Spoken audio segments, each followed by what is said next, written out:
räägin täna loo sellest, kuidas ma -20-ga peaaegu ära külmusin autos. Ma pidin viima Oslo kõrvalt Rammenist koorma Põhja-Norra.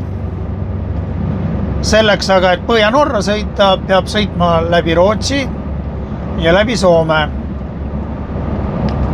See oli oktoobrikuu. Mul olid veel suverehvid veokil all.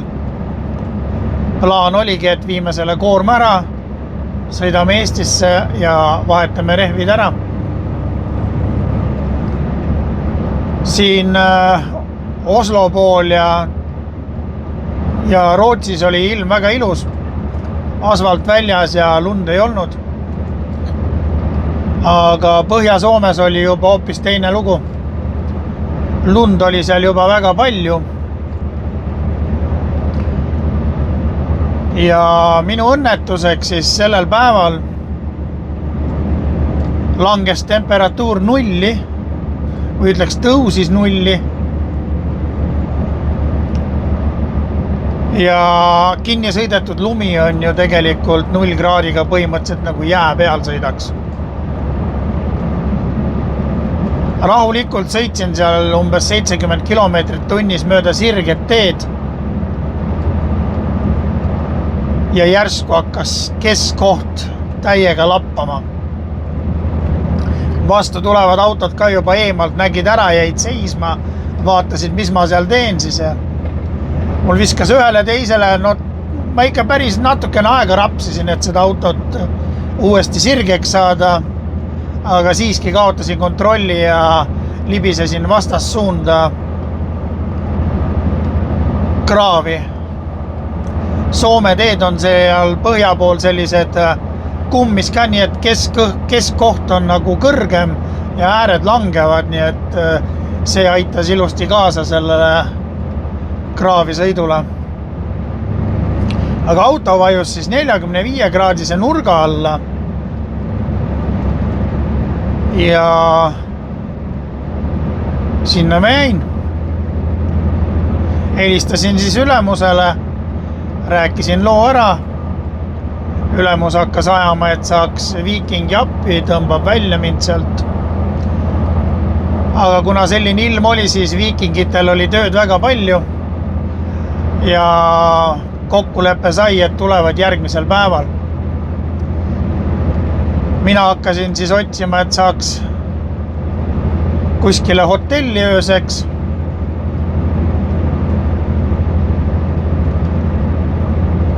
Tellisin takso, sõitsin siis lähimasse linna, mis oli umbes 6 kilomeetri kaugusel.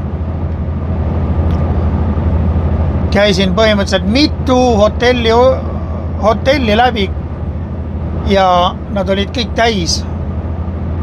Nii et mul ei õnnestunudki hotelli tuba saada. Takso viis mind siis ilusti auto juurde tagasi.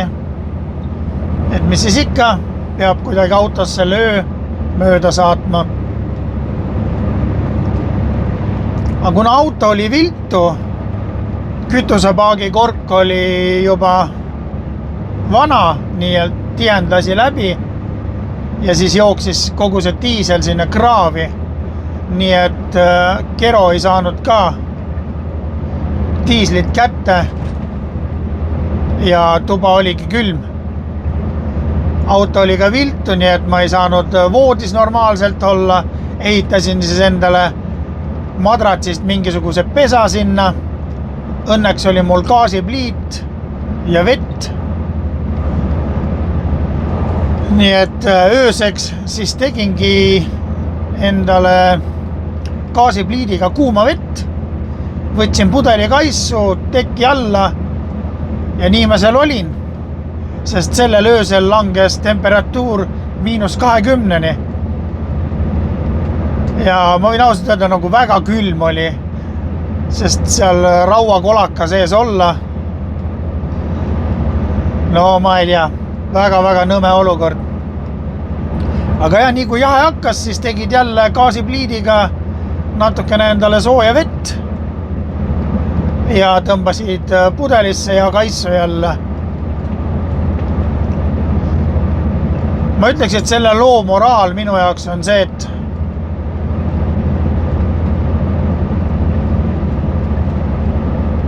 kui sul koorem peale laetakse, vahet pole, kui kogenud need mehed on ja kui palju nad seda teevad päevas, siis ikkagi peab ise kontrollima üle, et see koorem oleks õigesti laetud peale.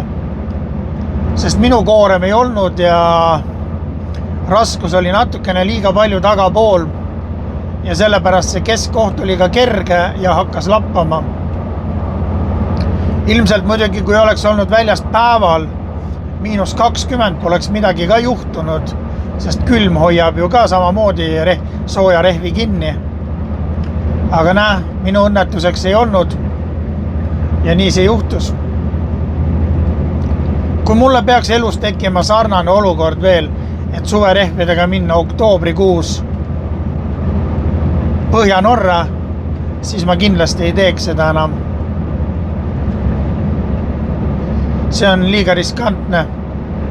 Ja kui sinu ülemus ei saa sellisest asjast aru, et umbes, et mina annan sulle koorma, et sa peaksid selle ikkagi ära viima, siis sellises ettevõttes ei tohiks enam tööd teha, sest seal on selgelt näha, et sinu elu ei maksa mitte midagi.